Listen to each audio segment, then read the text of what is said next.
basic worm guard attacks. Each worm guard and each lapel guard we go into is going to start with a more fundamental, easier, less coordination required sweep, and then it's going to advance a little bit more into a little bit trickier, slightly more technical attacks. These are the ones that I favor more. I feel like they're a little bit more effective. The nature of the worm guard, unlike a lot of other guards, is the fancier you get, the more effective the techniques are, because so much of the ability to sweep someone in the worm guard is just proper grip positioning. And to set up the more elaborate grips, it takes a little bit more time, it takes a little bit more coordination with your body, but when you can find yourself into the right position, it's like a puzzle piece fitting perfectly, and then the sweep just sweeps them itself, basically. All you have to do is just steer the wheel. So this time, we are going to be doing one of the bread and butter worm guard attacks.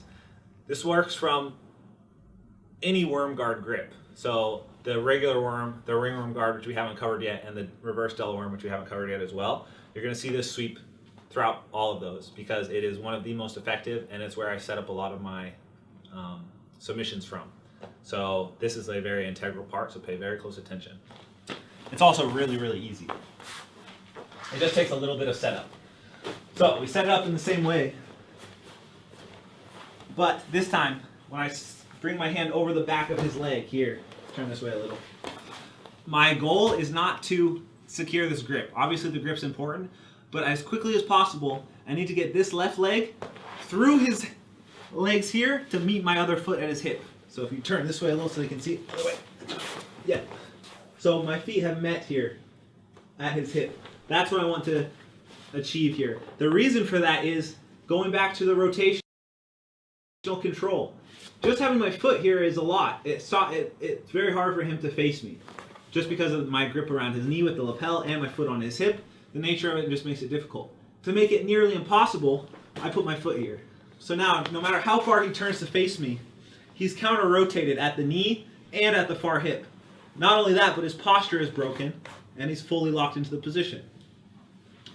Now, all I'm going to do, to make it just a little simpler, this isn't absolutely necessary, but I find it to be a little bit easier to take the back by switching my hand to a palm up grip.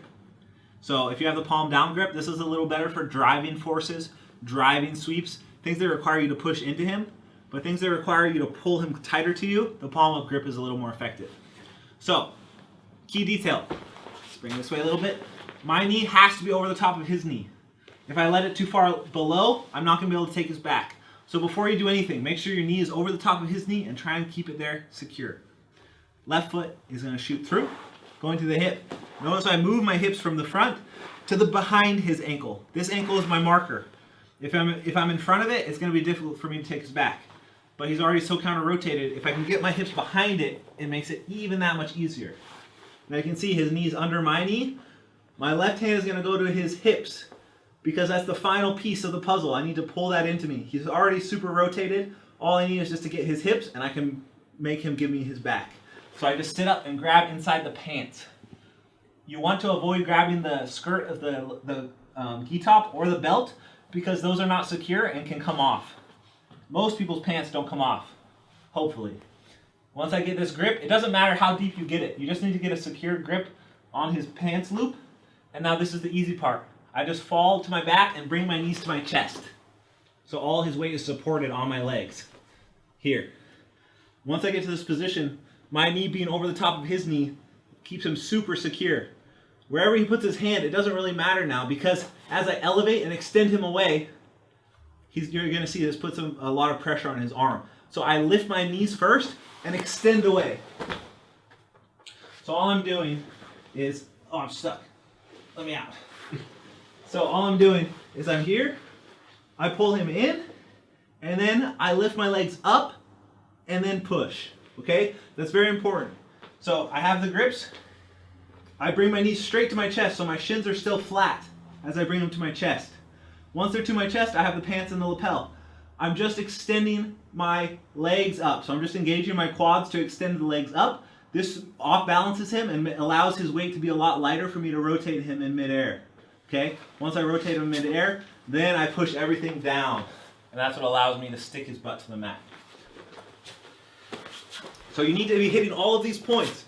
And that's why the worm guard is a little tricky because there are some very key details that you have to hit, and if you don't do those properly, it's not going to be as effective. But that's what's great about it too, is it doesn't require a lot of strength or physical agility. It just requires technique. And if you do all the techniques sequentially in a row, it's going to lead you to success. So you can see my palm is up here because I preemptively wanted to attack the back. This is for if you're doing the single legs, sweeping positions. If a back takes, usually you want to have an underhand grip when it comes to worm guard. Underhand grip. Force his rotation by extending my right leg and pulling into him. Adjust my hips to go around his hips. Get the deep De La Riva hook. Now this time, let's say he grabs my collar like this. As I sit up and reach his pants, he can be trying to drive me down, but as long as my knee is over his knee, look how much he's rotated. It's not really possible for him to face me here, no matter how much he turns. Now, what's even better is if for some reason I can't take his back here, if I just continue lifting him, he has to post his hand on the mat or he's just going to face plant. Because look, I just come here. He has to plant his hand. Now, I'm extending my leg up and then extending away. Once I'm here, I let go of the lapel and just go to a seatbelt grip. And throw my hooks in. So there's going to be a few variations of that technique, that back take specifically, when we get into the reverse Della worm position, which will be not the next section, but the section after that. I'm confident in this because we're going worm guard, then into ringworm guard, then into reverse Della worm guard, before moving on to the other lapel guards. So keep an eye out for that. That's the basics of the deep De La Riva position. We're going to be expanding upon that a little bit later.